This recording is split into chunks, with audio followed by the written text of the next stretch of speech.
আমাদের সবার খাবার রেডি করতে গিয়ে তো বড়দিন নিজেরই খাবার হলো না।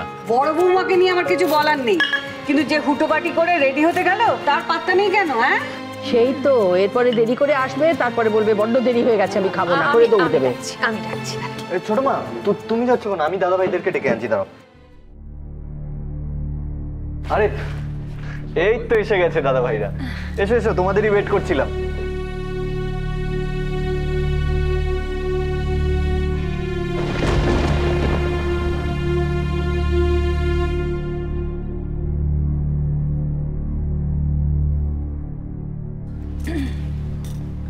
কিরে, তোর এখনো মুড অফ? আবার রাখের দিন কাজ দেখাচ্ছিস, ঠিক আছে, একটু হাসতে তো পারিস।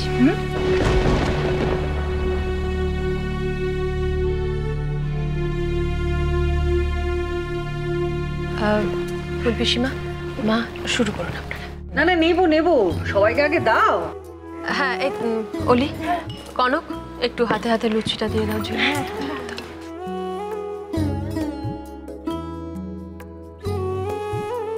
এই জিম্মি, হ্যাঁ বলো না। শোনো না, শোনো না, বলো। বলছি তুমি বৌরানীদের পেছন পেছন কোথা থেকে এলে? কি করছিলে, কোথায় ছিলে এতক্ষণ? তুমি এমন ভাবে জিজ্ঞেস করছো যেন আমি তোমাকে না বলে বাড়ির বাইরে গেছি। আরে বাবা, সেটা বলছি না, কিন্তু কোথায় গেছিলে সেটা তো বলবে বাবা। শোনো, কোথায় গেছিলাম সেটা ছাড়ো, আগে জিজ্ঞেস করো আমি কি দেখেছি। তোমার দাদা ভাই আর তোমার বৌরানীর প্রেম তো একবারে জমে কিন্তু দাদা ভাইকে তো দেখে সেটা মনে হচ্ছে না। সত্যি তুমি না এতদিনও তোমার দাদা ভাইকে চিনতে পারলে না?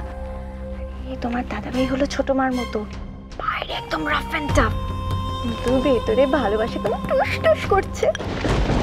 আমার একটা কথা বলার ছিল, আমি ভেবেছিলাম পরেই বলবো, কিন্তু এখানে এখন সবাই আছেন তাই এখনই বলছি। কালকে আমি অলির আশীর্বাদের দিন ঠিক করেছি।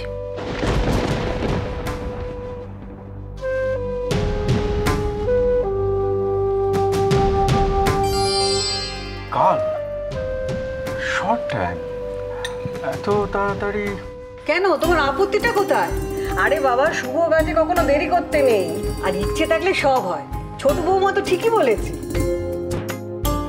ভুল বেশি সেটা নয় বুঝলাম, কিন্তু ছোট বলতে হাতে মোটে কয়েক ঘন্টা টাইম আছে, এর ভেতরে এতগুলো অ্যারেঞ্জমেন্ট করাটা একটু ডিফিকাল্ট না? এক্স্যাক্টলি, অলির আশীর্বাদ তো যেন তেন প্রকারে হতে পারে না। দাদা, আপনি ভাবলেন কি করে যে আমি এরকম একটা অনুষ্ঠান কোনো রকমের সারব? আমি জানি আপনারা সবাই খুব ব্যস্ত, তাই আমি সব দায়িত্ব মহেশকে দিয়েছি। বড়দা, আপনি একদম চিন্তা করবেন না, শুধু আশীর্বাদ কেন, অলির বিয়ের পুরো ব্যাপারটাই আমি আমার মতো করে গুছিয়ে নামিয়ে দেবো। হ্যাঁ, আর বিয়ের আগে তো কিছু সময় তোমরা পাবে, তখন নয় সবাই মিলে বসে ভাবনা চিন্তা একটা করে নেবে। আমার মনে হয় যে ইন্দু যখন ভেবেছে তখন সবকিছু ভালোভাবেই হয়ে যাবে। আর সত্যি কথা বলতে কি, কালকে তো আশীর্বাদ করা ছাড়া আমাদের আর কোনো কাজ নেই, কাজেই এত ভাবার কি আছে? আচ্ছা অলি, তুই তো বসে পড়লে পারতিস, সবাইকে তো দেয়া হয়ে গেছে। হ্যাঁ অলি, তুমি বসে পড়ো।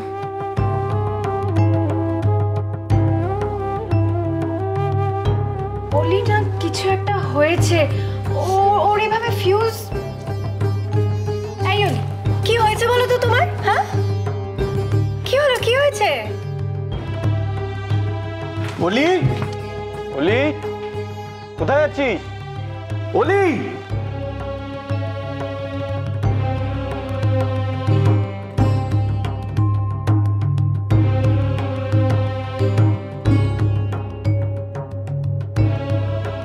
কি হলো হঠাৎ? আশীর্বাদের কথা শুনে এরকম? ও লজ্জা পেয়েছে দাদা, ওকে নিয়ে ভাববেন না। আপনাদের সবার কাছে শুধু আমার একটাই অনুরোধ, অলির বিয়ের অনুষ্ঠানে আমি কোনো ত্রুটি চাই না।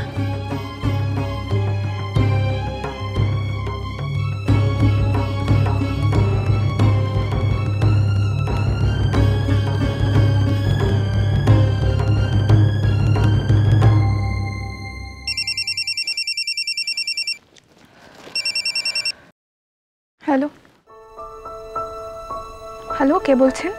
সে কি, তোমার ফোনের খাতায় আমার নামটা এখনো রেজিস্টার হয়নি। চাপ বাবা। আর আমি কিনা ভাবলাম যে এটাই জানতে চাইবো তোমার কাছে যে তোমার মনের খাতায় আমার নামটা রেজিস্টার হয়েছে কিনা। ও আপনি? আচ্ছা প্লিজ একটা একটা রিকোয়েস্ট করার আছে তোমার কাছে। দেখো, আমাকে তুই তোকারি যা খুশি করতে পারো, আমার কোনো প্রবলেম নেই, বাট ওই আপনি আজ্ঞেটা দয়া করে বন্ধ করো। হ্যাঁ, না মানে আসলে আমার নিজের খুব অসহ্য লাগবে যে তোমার মুখ থেকে আপনিটা শুনতে। ঠিক আছে, আমি চেষ্টা করব। বলি, কি হয়েছে তোমার? না না, কিছু হয়নি তো আমার। তোমার শরীর ঠিক আছে তো? হ্যাঁ একদম, আই এম ফাইন। তোমার গলা শুনে কিন্তু সেটা মনে হচ্ছে না। আমার মনে হচ্ছে যে তুমি এতক্ষণ ধরে খুব কান্নাকাটি করছিলে, আর এখন আমার সাথে কথা বলার সময় চাপা দেওয়ার আপ্রাণ চেষ্টা করছো। না না, সেরকম কিছু হয়নি। আসলে কিছুদিন আগে একটু ঠান্ডা লেগে গেছিল, ওই জন্য মনে হয় গলাটা ধরে গেছে। বাড়ির সবাইকে ছেড়ে আসার দুঃখ, নাকি আমায় পছন্দ নয়? না, আমি সেরকম তো কিছু বলিনি। শোনো, যে কারণে তোমাকে ফোন করেছিলাম, আসলে আমার নিজের লোকজন খুব কম, আর মেয়েদের ব্যাপারে সেরকম কোনো মানে খুব বেশি জ্ঞানও আমার নেই, তাই একটা ব্যাপার নিয়ে তোমাকে ফোন করেছিলাম। হ্যাঁ বলুন, কি দরকার? কাল আমার সাথে একটু শপিংয়ে যেতে পারবে? আমি? কেন, আপত্তি আছে? না, তাহলে আমার নিজের পছন্দ মতো আমাকে শপিং করতে হবে। আর হ্যাঁ, তারপর কিন্তু এটা বলতে পারবে না যে আমার পছন্দ খুব খারাপ। হাসলে তোমাকে খুব সুন্দর দেখায়। সরি, আমার পক্ষে এখন বাড়ির বাইরে কোথাও যাওয়া সম্ভব নয়। ছোট বৌদি, আমরা তোমাকে না মাঝে মাঝে বুঝতে পারি না। মাঝে মাঝে মনে হয় তোমার মতো একদম মডার্ন মেন্টালিটির মানুষ তুমি খুব কম দেখেছি। অ্যাট দি সেম টাইম এটাও মনে হয় যে তুমি বেশ কিছু ব্যাপারে না অর্থোডক্স। এটা আবার কি? ফুলপিসি অর্থোডক্স মানে হচ্ছে রক্ষণশীল। দেখো আজকালকার দিনে না এটা কোনো ব্যাপার না, বরং মানে ধরো যাদের বিয়ে ঠিক হয়েছে তারা নিজেরাই শপিংয়ে যায়, নিজেদের ইচ্ছে মতো কেনাকাটা করে, তাই না? আমি সবটাই বুঝতে পারছি শ্রীপর্ণা, কিন্তু ব্যাপারটা ভালো দেখায় না, আমার সেই জন্যই আপত্তি। কিন্তু ইন্দু, আজকালকার দিনে এত কি আর কেউ মানে? মা, কেউ মানে না বলে আমরা মানবো না, এটা কেমন কথা? অন্য সময় হলে আমি ছোট বৌমার কথা সমর্থন করতাম, কিন্তু এখন তো ব্যাপারটা আলাদা। আসলে অরূপটা যে ভীষণ একা। কেন ভুল দিদি? ওর যে যার তো দাদা, জেঠু, জেঠিমা সবাই তো আছেন, ওনারই না হয়। হ্যাঁ আছে, বিয়ের সময় সবাইকে দেখবে, কিন্তু কাজের বেলা অরূপকে একাই সব করতে হয়। হ্যাঁ আসলে কি বলুন তো ফুলপিসিমা, যতই হোক সম্বন্ধ করে বিয়ে হচ্ছে তো। হ্যাঁ সেটাই তো, এই বাড়িতে তো সবার ওইভাবেই বিয়ে হয়। অদূর ভবিষ্যতে কারোর সাহস নেই যে ইয়ে করে। না মানে আমি ওনার সাথে একদম একমত, জানেন তো। সামনেই যখন বিয়ে, কি দরকার বেকার বাড়ির বাইরে এই মুহূর্তে যাওয়া? আর তাছাড়া ছোট মার পছন্দই তো অলির পছন্দ। ঝিলমিল কথাটা কিন্তু শুধু অলিকে নিয়ে হচ্ছে না, আমাদের তো অরূপের কথাটা ভাবতে হবে। আচ্ছা বেশ, তাহলে একটা কাজ করো, তুমি মনীষা আর ঝিলমিলকে নিয়ে গিয়ে নিজেদের পছন্দ অনুযায়ী শপিং করে নাও। হ্যাঁ আমরা তো যাবোই ছোট বৌদি, কিন্তু আমি চাইছিলাম কি জানো তো, অলিও আমাদের সঙ্গে যাক না। দেখো ছোট বৌদি, বিয়ে তো সারা জীবন একবারই হবে, আর প্রত্যেকটা মানুষেরই বিয়ে নিয়ে কিছু শখ আহ্লাদ থাকে। ইনফ্যাক্ট ওরও তো আছে, বলো। আমার তাতেও কোনো আপত্তি নেই শ্রীপর্ণা, কিন্তু বিয়ের আগে অলি আর অরূপ একসঙ্গে। না ছোট বৌমা, একটা কথা ভাবো, এটা তো অরূপই চেয়েছে, একরকম আবদারি করেছে বলতে পারো। তুমি ওকে না করবে কি করে বলো তো? এটা আমার মনে হয় কি বলতো, ওরা চাইছে অলির সাথে একটু মিট করে কথা বলতে, করুক না ওরা মিট। আর দেখো অলিটাও কিরকম একটা গুমড়ে আছে, আর এটাও তো ঠিক ছোট বৌদি, ওর তো দরকার অরূপকে চেনার, তাই না?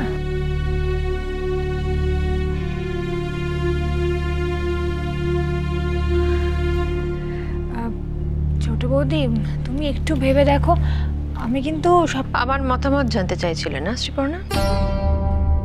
আমি চাই না বিয়ের আগে অলি বাড়ির বাইরে বেরোক।